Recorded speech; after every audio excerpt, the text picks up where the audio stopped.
Good afternoon, folks. We'll give a little minute here for people to join. Do me a favor and share this out too, folks. So I have more people in chat than is listed as watching. So I've been having some trouble with Facebook again. Last night's live stream streamed on Facebook, but as soon as we were done, poof, it went away. So I'm not sure what will happen with this one. We'll just take it as it comes. YouTube is seriously throttling my my channel. So that's also problematic. So we'll see. We'll just carry on and do what we got to do. So with everything that's going on in our country and in the States and of course around the world, you know, I'm curious as to how other countries are handling this pandemic, as I like to refer to it. You know, it's important, I think, that we get the perspective of other people and where they're at and their experiences in their countries. And I thought, wow, what a great resource it would be to speak with Stefan from Sweden. He has his channel called SANITY4SWEDEN. Fantastic, regular, every day, puts together a short video, always concise, to the point. He doesn't mince a lot of words. He doesn't ramble on like I do. He puts together a great video every day.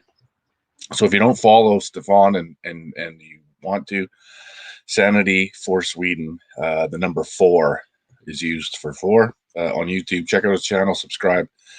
Great guy.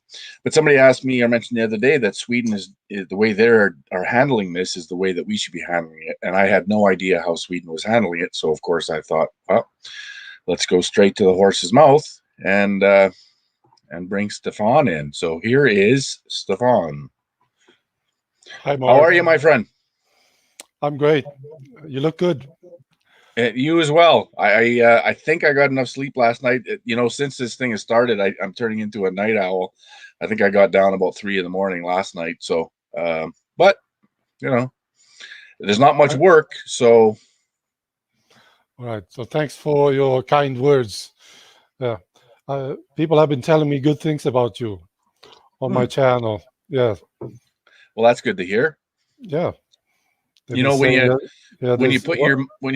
you put your mug out for all to see, sometimes you can get a lot of negative stuff back. So it's always nice to hear the positive stuff for some balance. Yeah, isn't it? Yeah. Yeah. So how's things in Sweden, my friend? Well, first of all, how are you and your family and what's your personal experience? And then we'll get into a little bit of how your country is handling the whole pandemic. Yeah, me and my girlfriend, we live on this farm, and we are quite, you know, this is quite normal for us. We don't meet a lot of people. We go shopping, of course, and we have some friends we see, but lately we have been staying at home a lot. I'm 61 years old. My girlfriend is 55. Wow. You look younger than me, my friend. Oh, I see. Well, she's 55, and we sort of, well, we take care of each other and ourselves. So we wash our hands, and I actually wear gloves when I go shopping. So this is this is totally new to me. Yeah, I'm well. I'm fine. My girlfriend's too, and my family still living in Stockholm.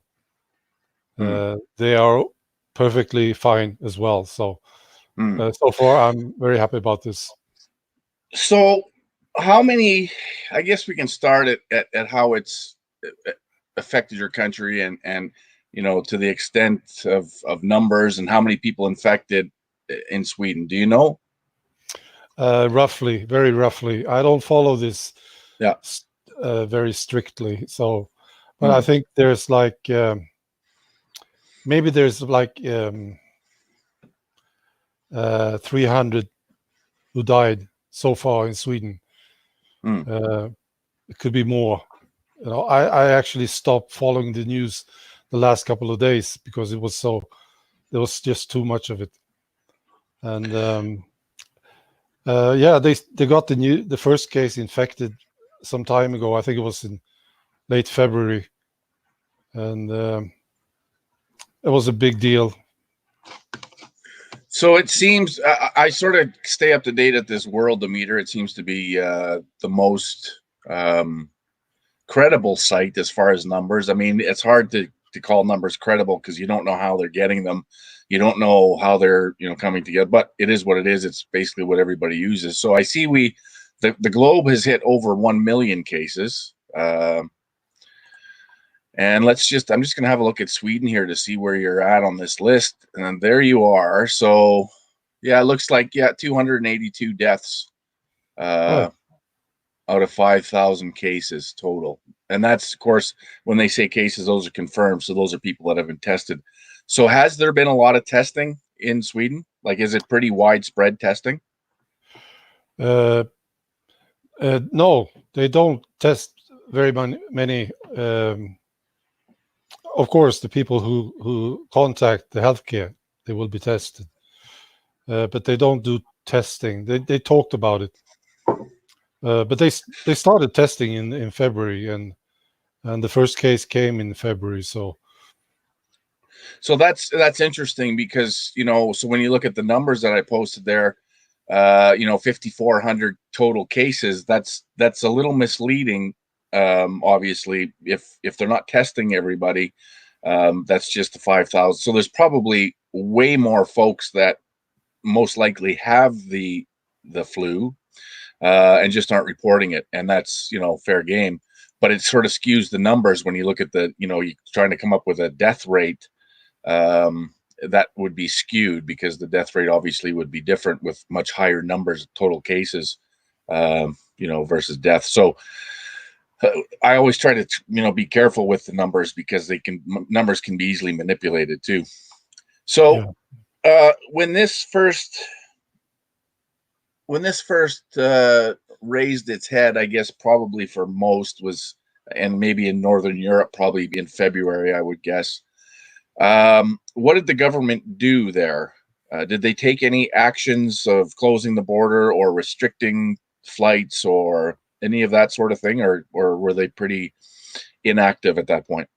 They were quite inactive actually in the beginning, and I think they are still actually quite inactive. There's a lot of talking, suggestions. People have certain demands, pressures.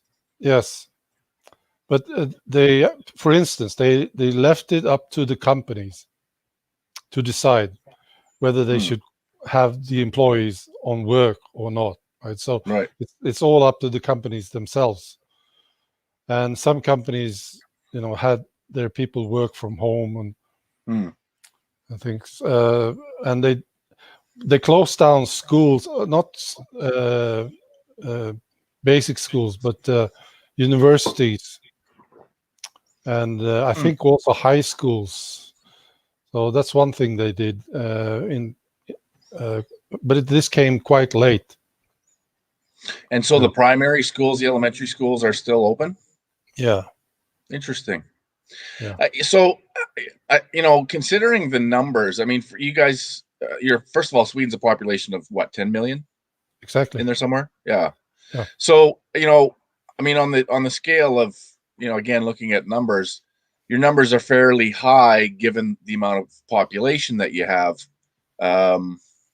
I guess it's somewhat relative to Canada. We have 11,000 cases apparently now that are recorded, and we have a population of 37 million. So that, do you think that your government could have done more to stop the flow or the spread of this virus if they would have maybe shut down the borders early or maybe stopped some flights? Do you think that's the case? Yeah, I'm sure they could have. I have sort of doubts about this whole thing. I sort of smell a rat. Yeah. with this whole thing with so I'm not so confident myself that they could have done anything actually. Hmm. And I have friends who got sick long before the first case was recorded here in Sweden, and they had the exact symptoms. The whole family got sick. They had the whole thing. They never contacted the hospital. They stayed at home. They got well, and then when the first stories came about the corona, they realized that they had it. You see, and I heard stories about this. There was a company in here in Sweden that had a lot of people sick, and this was in I think it was November 2019, and they had the symptoms, and nobody knew what it was. They thought it was just the flu, regular flu. So I think, and also some experts. I don't trust the experts very much, but actually there are experts saying that there's probably 200,000 people infected in Sweden right now. It's just that they never contacted the hospitals. They were never tested. They just had this sickness, and then they got well. So and this is, I believe this is the case. Thing they didn't test until they knew about it, and when they started to test, of course, the people who was said to have received it, this curve just went straight up, and people got alarmed, of course. Now, I'm not saying that it isn't a bad virus, not at all. It's what I understand, it's a terrible thing, but I think people had it already here in Sweden long before they started to test. Right, long before the alarm, and I think you're probably right. I think the organizations like the WHO, the UN, the EU, the Chinese, I think they were very well aware of what was coming well in advance. And so when you say you smell a rat, I've yet to talk to anybody that also doesn't smell a rat. Something else is going on here. And which leads, of course, to a lot of conspiracy theories, which aren't necessarily a bad thing. I don't want to get the idea that I'm denouncing conspiracy theories, because a lot of theories turn into fact, and we have to think about what this could be, without the information we're getting. And of course, we get the information. A lot of the information is being spread by mainstream media, who I don't trust, being spread by quote unquote experts who I don't trust, quote unquote politicians and leaders who I don't trust, who most people can't trust, unfortunately. And that's the problem in this whole thing, is there's so much misinformation, there's so much contradictory information that nobody really knows what the hell is going on. And I think that's by design, right? And so when you say you smell a rat, I'm with you 100%. I smell a rat too. There's more going on.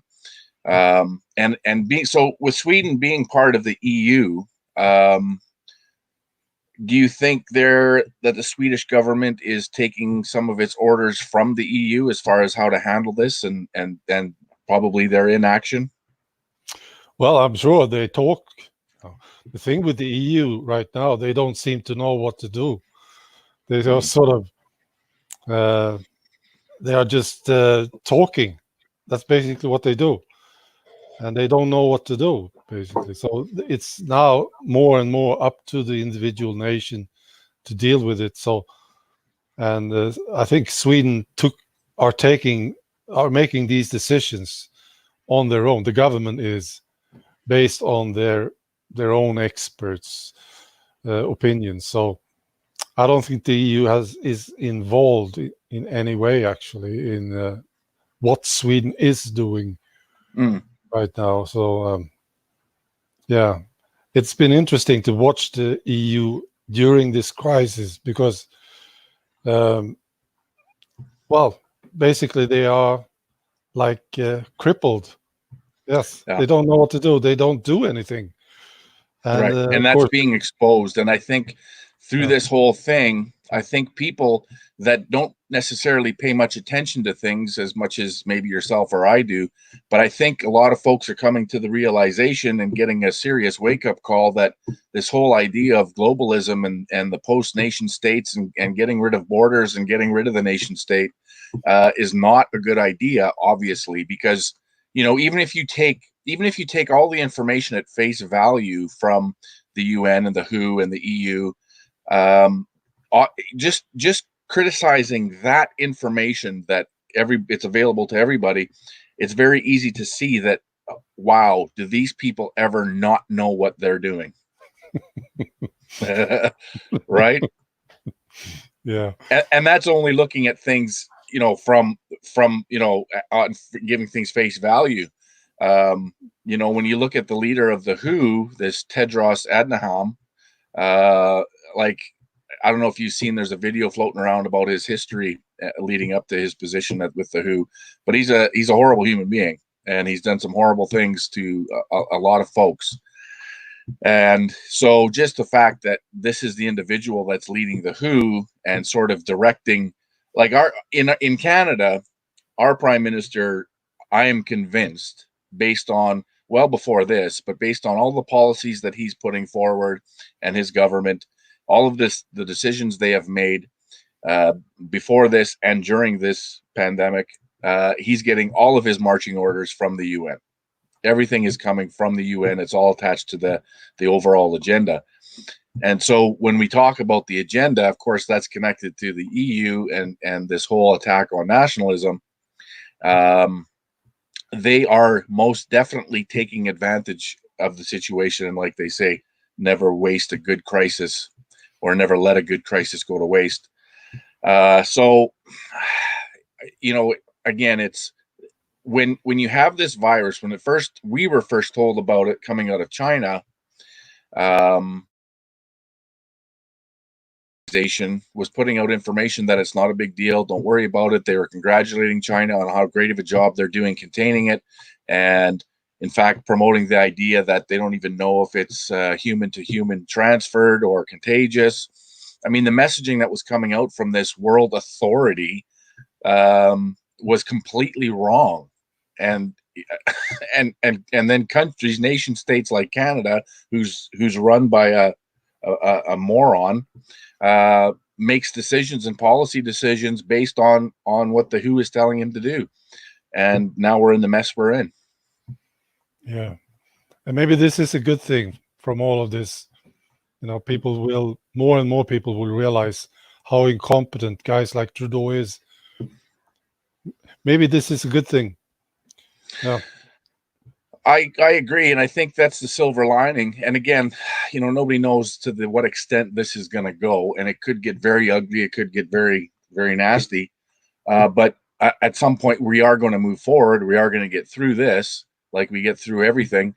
And I'm hoping that enough people have woken up to this. And the silver lining, of course, is we're seeing the EU sort of crumble under this pressure, and we're seeing, and these entities are being exposed for what they are, which is completely inept, completely incapable of doing that. And I mean, it's not unlike any enormous bureaucracy, bloated bureaucracy. I mean, and this is the biggest bureaucracy ever when we're talking about the UN and the World Health Organization. They simply, you can't deal with these things effectively. It has to be almost micromanaged down to the local level, and that's who should be making decisions in the best interest of the people that are in these communities. And then, of course, on a national level, there's decisions that have to be made that's in the best interest of Canadians, not in the best interest of some individual foreign entity who's making decisions based on 195 countries' interests, right? Right. Yeah. This is what I wish for. I never listen much to authorities, really. I always try to find out for myself to understand what was going on.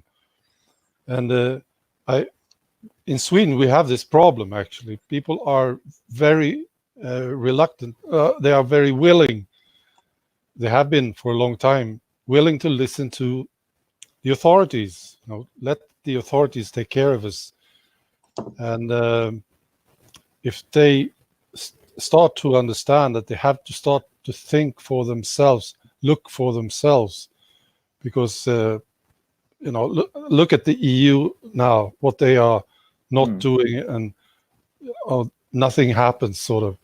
I was talking about it the other day on a video. They had this great meeting, big meeting, and they were to decide how to help Italy and Spain, because they have a disaster in these two countries. So they met in Brussels, 27 guys in this big room, finance ministers from all these countries, right? So they set it up. So now let's talk. What can we do to help? Right? And they talked for 6 hours. They talked for they talked for 6 hours, and then they came out from the meeting and they announced there's nothing. We didn't agree on anything. No. And they were told, they knew that this was urgent as well. You see, the crisis is right there now. You have to do something. What can you do? 6 hours they talked and they agreed on nothing. And they said, we will have to come back to this in 2 weeks. Of course. Another meeting. When people hear this, anyone would understand that this is just stupid. They are sitting there on their asses, well paid, big shots, and nothing happens. It's crazy. No, and Stefan, we have the same problem in Canada. People have been, very spoiled for a very long time, and myself included. We're all guilty of it, because life growing up in the 70s and the 80s, other than the fear of the Cold War and U.S. Russia thing sort of hanging over our heads, we all lived pretty free and liberated and oblivious lives, which was great, and that's what we all want to sort of return to. But people never came out of, as we've moved forward into this new world since 9/11, really, people have sort of created a bubble around themselves, and they don't want actual news. They're quite happy in their own little lives, and credit to them.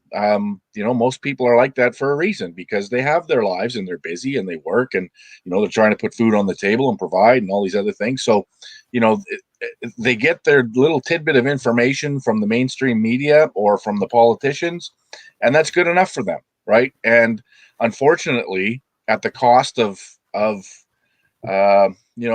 as it's turning out, as I've been saying for years, the cost of our sovereignty, our freedom, the liberties, and everything, all the values that we cherish in Western civilization is under attack. And now it seems to be, this whole agenda is on steroids due to this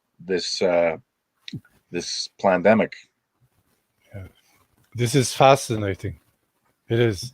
I have this idea that we will not see a real change until it gets personal. And I have an example of this. My girlfriend's folks, they have been very aggressive towards me making videos. They don't like me doing videos. They don't like what I'm saying, and they have been discussing this a lot. So we are sort of disconnected now. Now something happened to these people, and it was one guy in this group, right? He was attacked by two immigrants. He was beaten up, totally unprovoked. This is a very nice guy. And after this, when this happened, the tone changed. not that they start to like what I'm saying, but they start to see things differently. When it becomes personal, first, that's the first time they will actually start to look, at what's happening. As long as it's happening to somebody else, it's Bang fine. on. Yeah. Bang on, my friend. Yeah. We're I don't know. I don't know how people could be like this. Really, I can't. You know what? I mean, you're stealing words right from my mouth, because I mean, that is the experience. That's the epitome of the experience in Canada for people like myself. And I've spent a lot of time, more time than anybody should spend on this sort of thing. But I'm a guy that needs to understand the world and needs to understand what's happening. So I've done it. And it's extremely frustrating to folks like us, Stefan, because we see it, and we know why these things are happening. We know why, like in Canada, for example, we know why there's an attack on our energy industry. We know why we can't get pipelines to Tidewater. We know why there's a carbon tax that's destroying, prosperity. We know why there's a transgender movement. We know why there's this relinquishing of sovereignty. We know why our borders are being flooded with migrants and immigrants at levels we can't sustain or support. And so when we take our message to people and they don't want to listen, because you're absolutely right. They've created this bubble for themselves, this safe space, and they don't want to be exposed to any information because that'll upset their little world they've created. And until, and this is what I've tried to tell so many of my fellow patriots who are awake and see what's happening, who are frustrated and want to do something, that there's really not much we can do other than try to educate the masses, because until the masses are affected by these things directly, they're not going to care. They're not going to activate. They're not going to, get active, and they're not going to listen. They're not going to do anything until, as you said, bang on, they're affected personally. And once they're affected personally, then their ears will open and their eyes will open. And that's when folks like yourself and myself have to be there to give them a soft place to fall, because when they're exposed to this and their bubbles that they've created have been broken and burst, they're going to look around and ask, what the hell's going on? Folks like us are the ones that need to be there and say, okay, you're ready to listen now. Here's what's going on, right?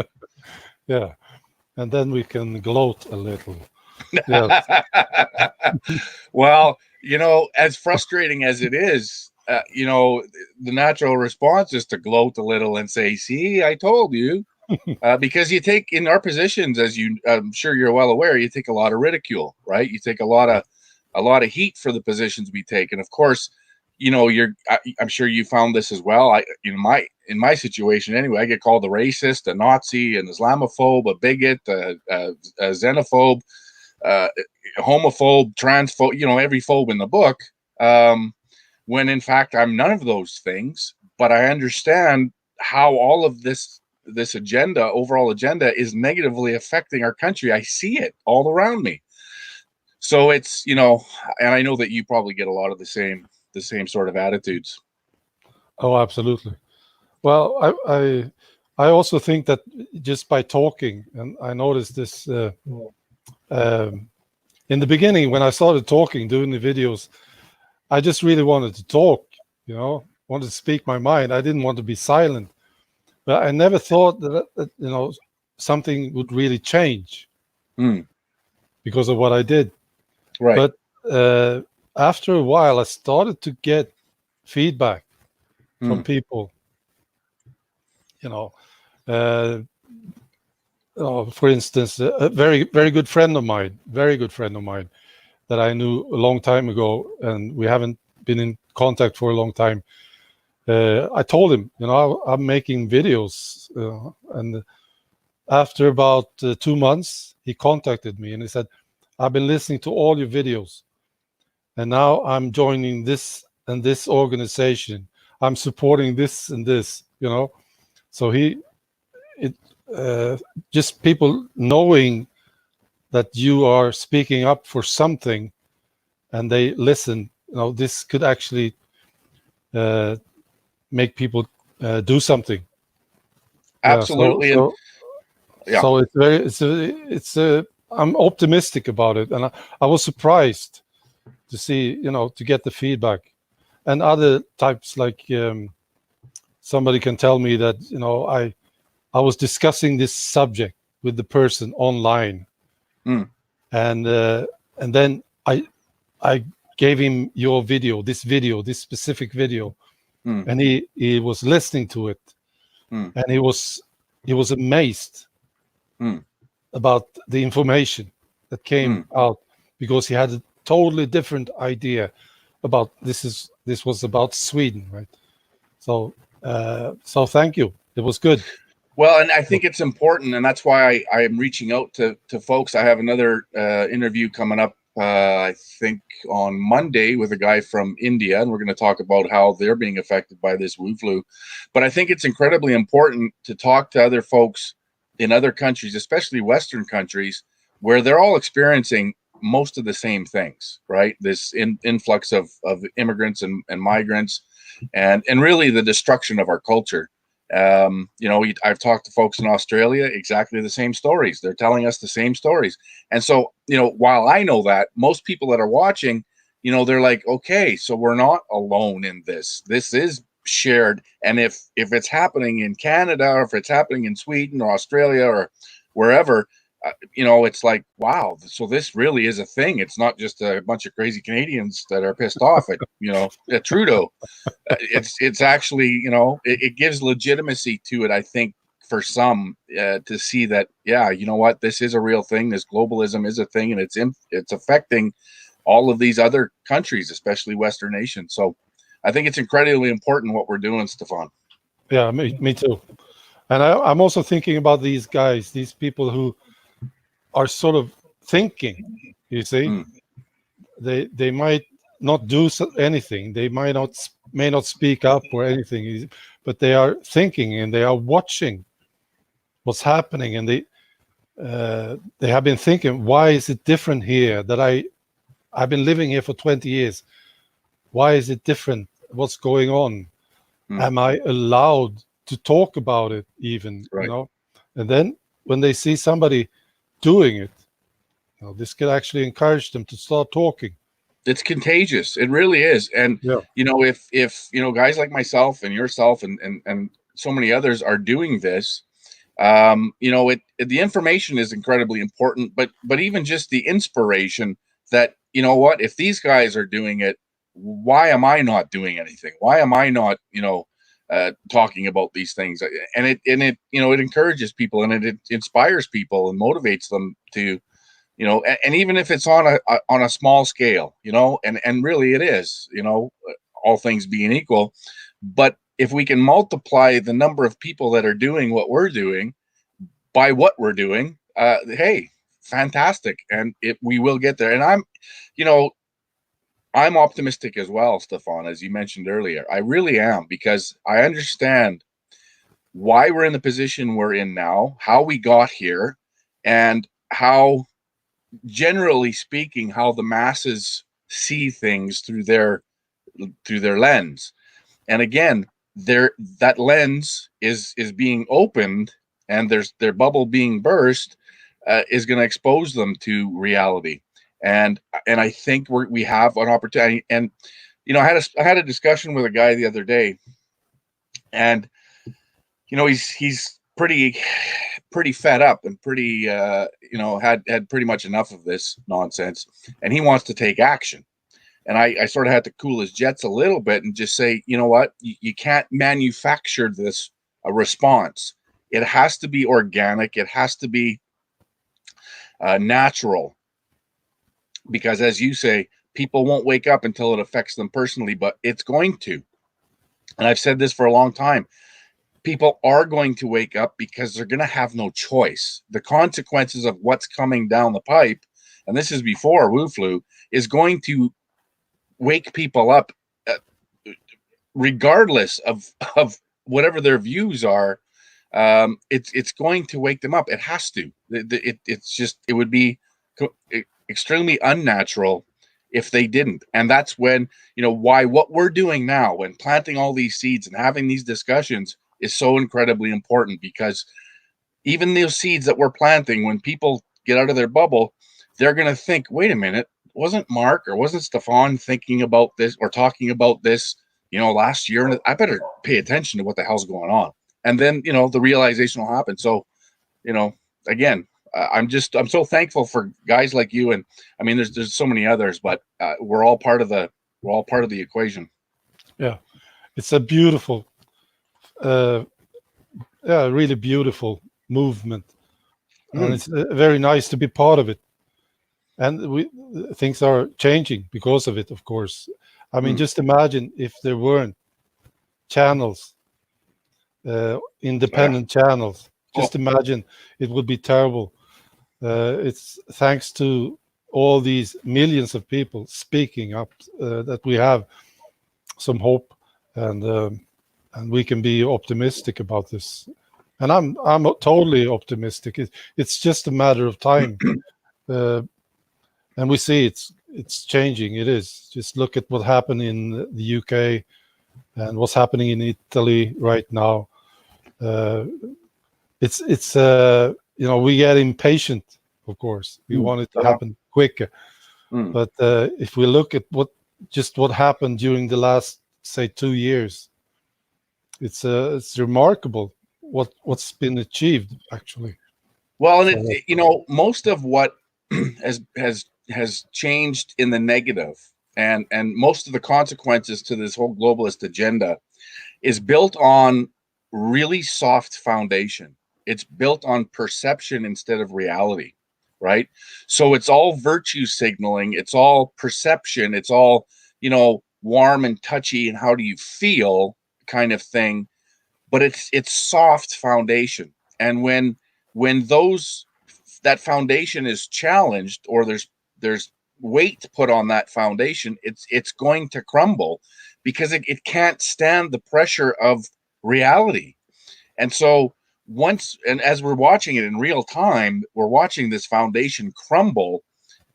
People are going to want to go to an actual foundation. And I really truly believe, I had a discussion with this on an interview last week, that I really believe that most Canadians and most folks throughout Western civilization have an innate sense of nationalism that they're scared to admit, and they've sort of tucked away. But I think it's innate in most countries throughout the West, this sense of nationalism and this sense of unity and pride within people's countries. I really believe it's in everybody, that, like in Canada, who has, 5 generations of families that grew up and helped build this country. I think it's innate. And I think it's just certain things that are going to pull that out of people. And one of the jobs I think we have to do is to identify that and to inspire that sense of pride and unity coming out. That's well said. Yeah, it's poetry.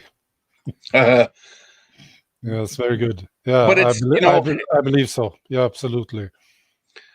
And again, when you're talking about your passion and your love and whatever, it's, the words are there because that's the reality. It's not some disingenuine manufactured speak that doesn't mean anything.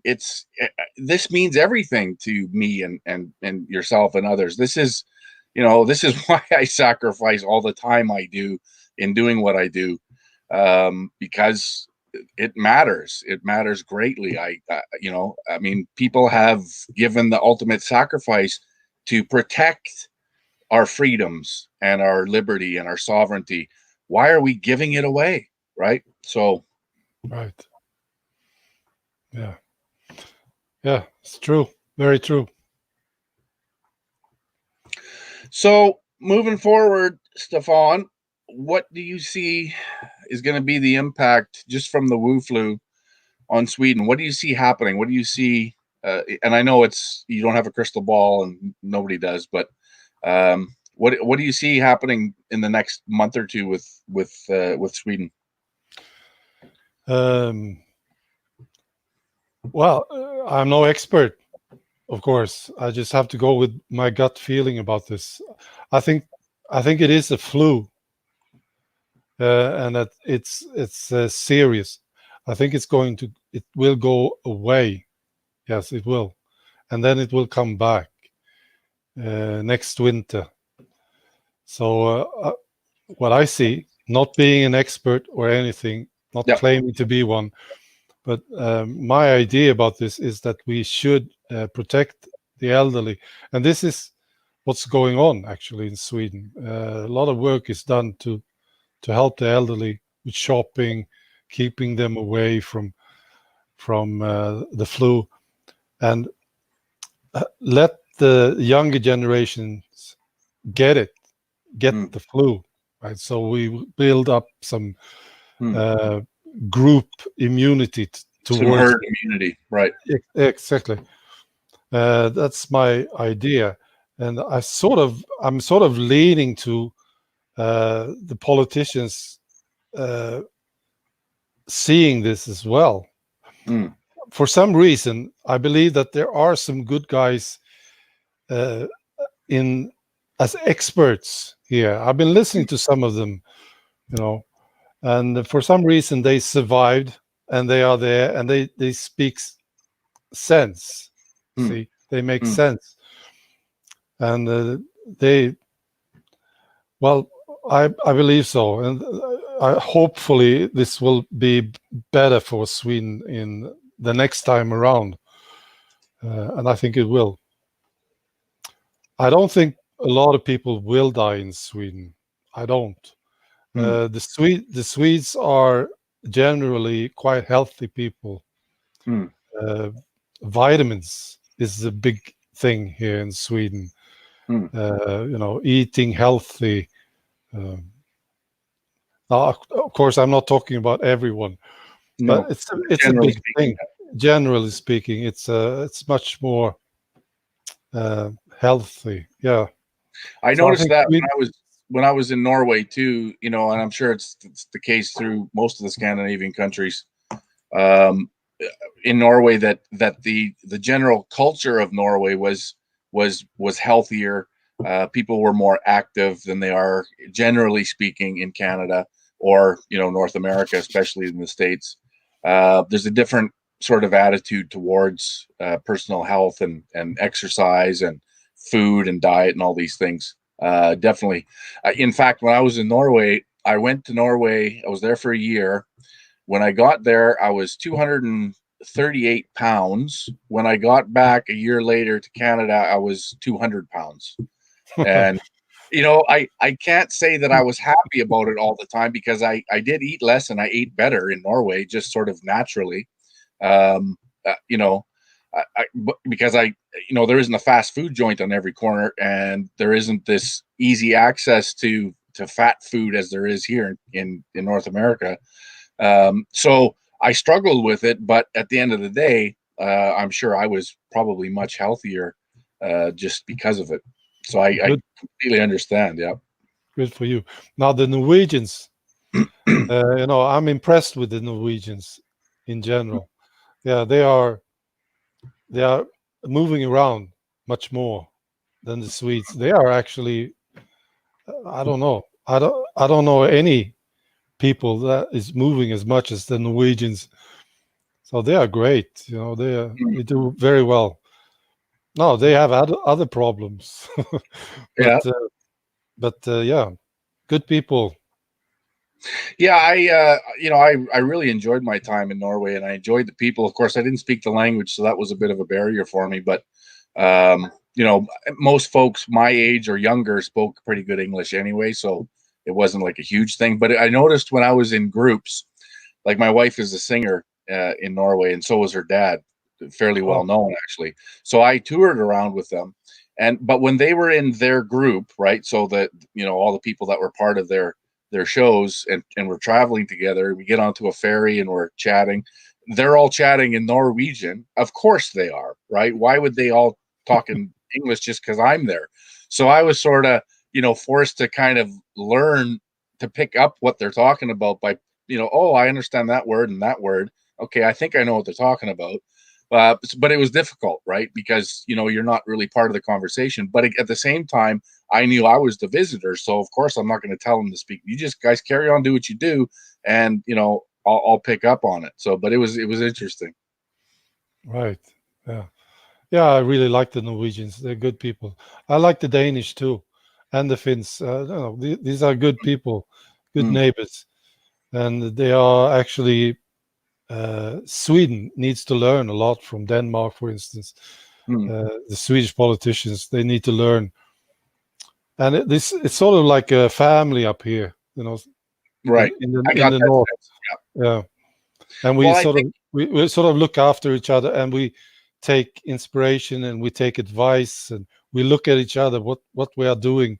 So it's very important if something like Denmark is quite different from Sweden and Norway on how they deal with mass immigration, and now it seems like the Swedes are sort of justifying stronger measures and say, well, the Danish they have been doing it for a long time, so now we can do something similar.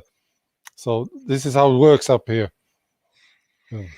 Yeah, I noticed in Norway, one of the things I was very impressed about is, number one, that they didn't join the EU, and they're very protective of their culture and their language, far more than we are in Canada.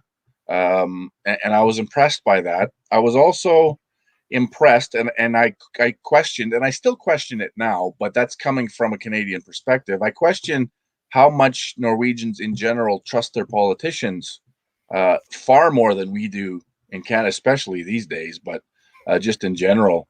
There's still a relatively healthy trust of the politicians making decisions that are in the best interest of Norwegians. And that's not to say I agree with everything that their politicians do. And I think it's a little bit more socialist there than it is here. But, they still have this sense that the government is there to do what's in their best interest first. And I like that, of course. So am I close to being right? Well, if you're talking about Sweden, yes. The Swedes trust politicians to quite a high extent, and I think it's bad. Yes, it is, because it's hard for Swedes to see through the lies. For instance, the lies. When a politician is lying, and I can see that he's lying, a Swede in general will not see it. It's like impossible. You see what I mean? Yeah. He couldn't be lying. So people trust these people too much. Yeah. And this is a problem that we have. Yeah, that's right. Now, in Sweden, we have a very nice, strong movement, and independent media is very, very strong here in Sweden. And so I see the change. There's a huge change in Sweden during the last 3 years. So I'm very optimistic about Sweden as well. Socialism is not doing well. The Greens are not doing well. And it's turning towards nationalism quite quickly, actually. So I'm optimistic about it. I saw a video, and I won't keep you much longer, Stefan, but I saw a video that was it Scandinavian Airlines had made about Sweden, and how nothing Swedes have done is their own. They imported everything, including their culture, essentially, is what this commercial was saying. And I noticed it wasn't up very long. I guess it got taken down pretty quickly. But, talk about not understanding the people that you're supposed to be, providing a service for. What was your reaction to that? Well, it was ridiculous. Such a stupid thing. Yeah, they said that it was actually Scandinavian. There's nothing Scandinavian. It was a Danish company. Okay, so it wasn't who made the commercial. Yeah. So they had this bright idea. So they managed to piss off all of the Scandinavian countries. They did. Yeah. Yeah. and Uh, it was terrible. And they took it down. I think within 24 hours, they took it down. The yeah. reaction was very, very strong. And then they made a smaller version where they took out the bad parts and they sort of tried to make it right. Mm. But it was a disaster for them. And well, people said, we will never fly. I said it myself. I will never fly with this airline again. Amazing. But this is the power that they think they have to socially engineer, their movement, and they'll stop at nothing, and they use this incremental sort of drip, drip, drip approach that they'll, and then sometimes they'll cross over the line like they did with this, and they'll have to pull back, but they're not going to stop. They're going to continue trying to push this narrative, right? That we're all just global citizens, and this whole denouncement of nationalism and national identity.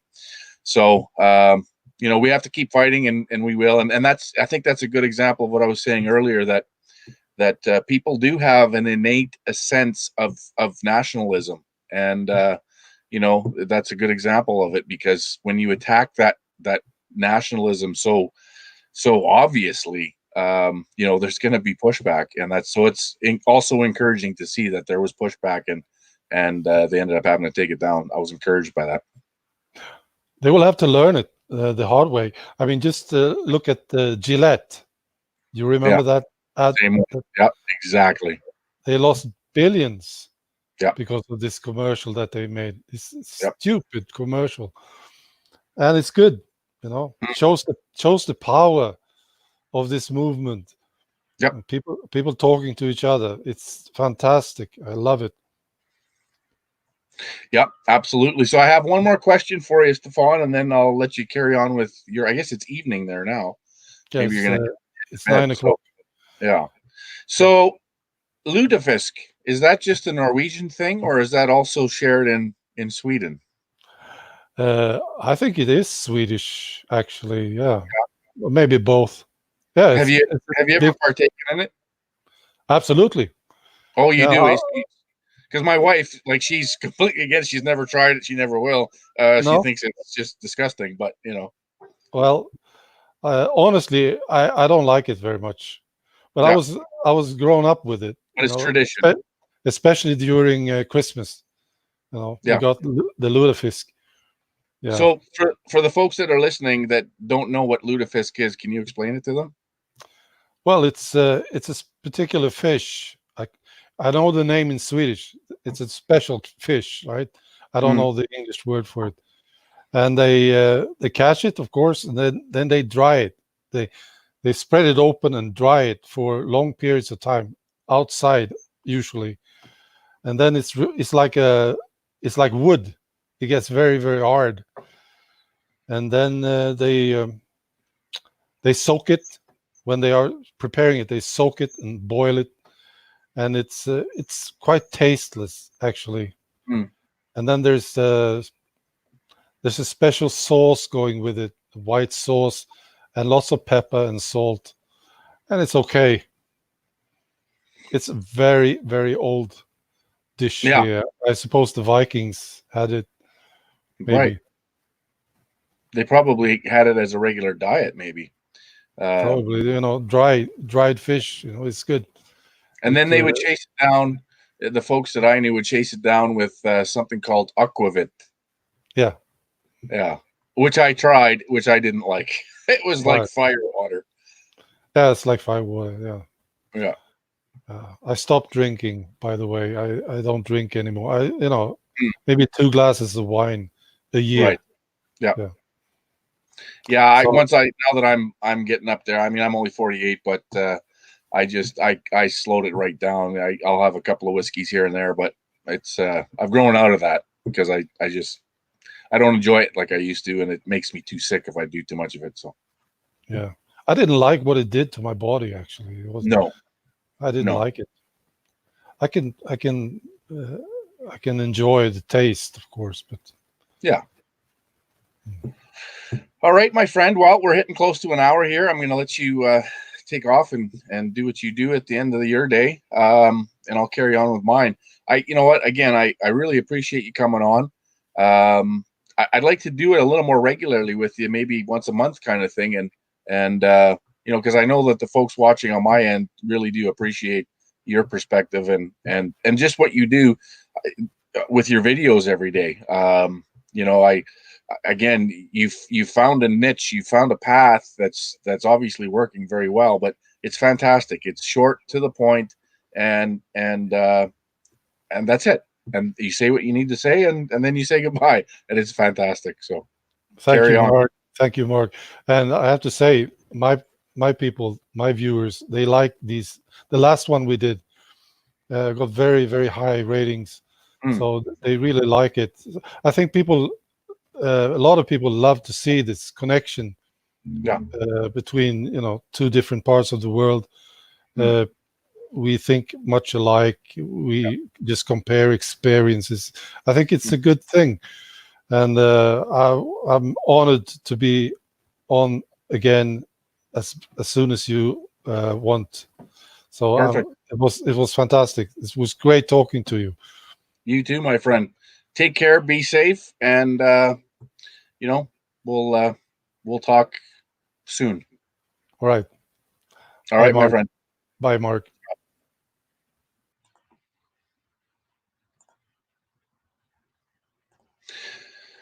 All right, so that was Stefan, Sanity for Sweden. Again, if anyone's just joining us and don't know where to find Stefan, it's Sanity number 4, Sweden. So Sanity for Sweden on YouTube. Great guy, you know. Again, you know, different parts of the world, as he says, but we get it.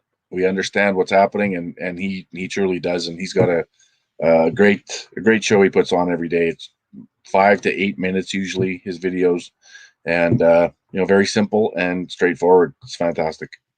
So check him out. We'll have him on again, most definitely, and hopefully more often. Like I said, it's been too long between the last one and this one.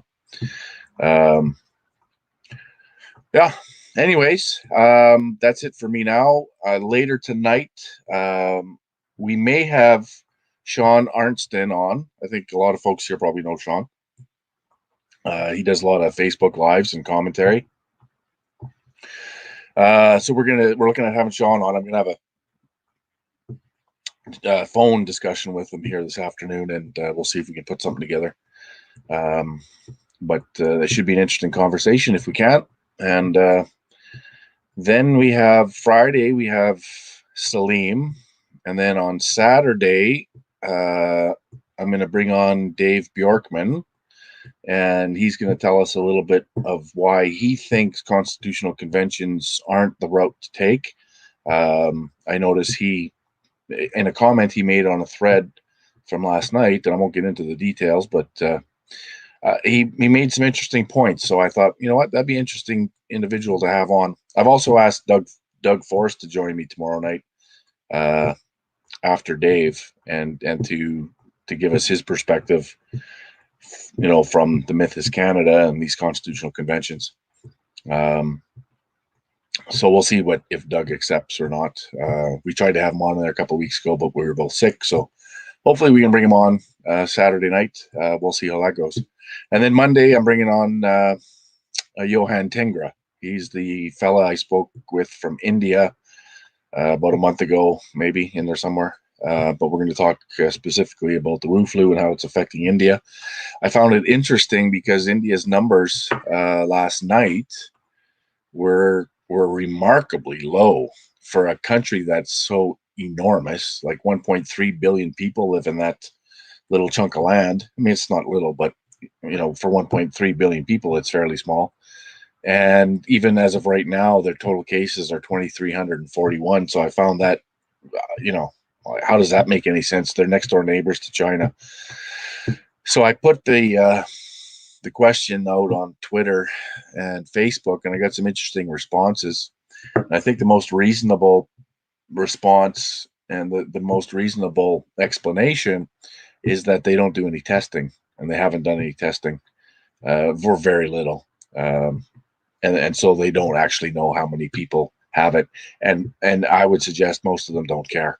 to be quite honest. It's a completely different culture and environment there, and I think it's probably just another flu. So I think that's probably that. And there's not a lot of travel between China and India. I guess from what I understand, those cultures kind of clash, and there's no real interest from one another to travel to each one's country. So that's probably limited the spread. And someone made the assumption that it was the heat that was warding it off, but that doesn't make sense because, for instance, Florida, the numbers are quite high. Throughout the states, lower states, the numbers are high. There's plenty of other countries that are hot, and the virus hasn't been dampened down.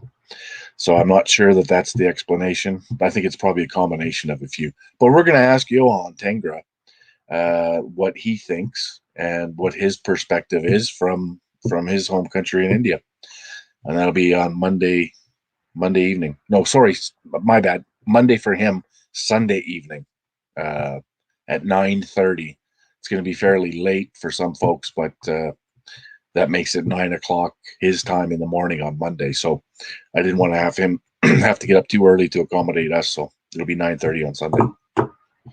So it should be an interesting rest of the week here on my show. I'm working on some others too. I'm actually trying to get Dr. Paul Cottrell on my channel. I don't know if it's possible. He's a pretty busy guy, but if any of you have watched his videos, I would suggest you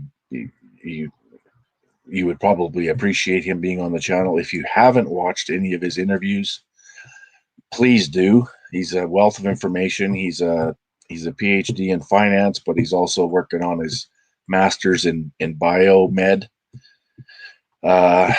Pretty smart cookie. Comes out of Harvard, and he has very interesting perspective on all this woo flu stuff. If you check out Sean Atwood, the latest interview is on Sean's channel. Sean's also got a fantastic channel. He's always got great guests, great interviews. He has an incredible story of his own. Check Sean Atwood out, and that's SHAUN Atwood, ATTWOOD. That's the name of his channel. So check him out. But Paul, this Dr. Cottrell, is just an interview. It's a 2-part interview, so there's part 1 and part 2. Have a listen to that interview and Cottrell's perspective on this whole woo flu thing. Very interesting stuff. I tend to agree with a lot of what he's saying. Some of it is opinion, of course, but he does also share some facts, some biological facts about viruses and how they operate and how they work, and very interesting. So I would suggest you check him out as well, and Sean Atwood's channel. Interesting stuff. Anyways, that's it for me today. We'll hopefully see you later on this evening for another interesting chat. Thanks for coming by, guys. Thanks for sharing, and have a good day. Be safe. Take care of yourselves, and remember,